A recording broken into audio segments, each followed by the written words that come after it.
In the dim light of a full moon, the Thompsons' house stood eerily silent on the edge of Blackwood Forest. The trees whispered secrets to the night, and an unsettling fog crawled its way through the dense woods, blanketing everything in an opaque shroud. The Thompsons had just moved into the old Victorian house, unaware of its sinister past. Among them was Sarah, a curious and adventurous 12-year-old girl with an insatiable thirst for mysteries. Her older brother Mark, on the other hand, was skeptical and always looked at the world through a lens of logic and reason. Then there was their father, John, a widower trying to piece his life back together after the tragic death of his wife. As the clock struck midnight, Sarah heard faint whispers coming from the attic, a place firmly off limits according to their father.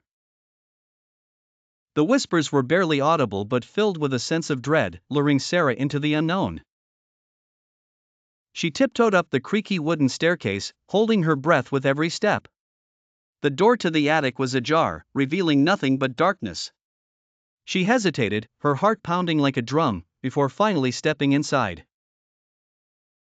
What she saw made her shudder: old photographs strewn across the floor, each depicting the same woman who looked unnervingly similar to her late mother.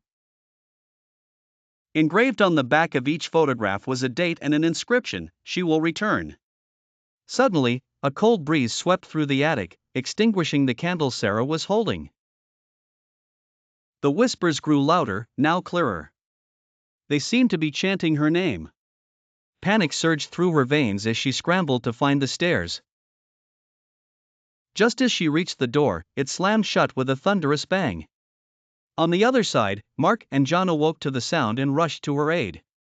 The door wouldn't budge. Frantic, John retrieved a crowbar from the garage, and with Mark's help, they managed to pry it open.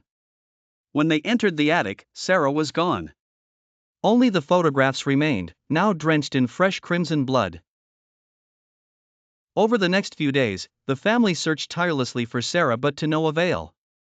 The whispers persisted, now echoing through the entire house, leading them to dreadful realizations about its cursed past.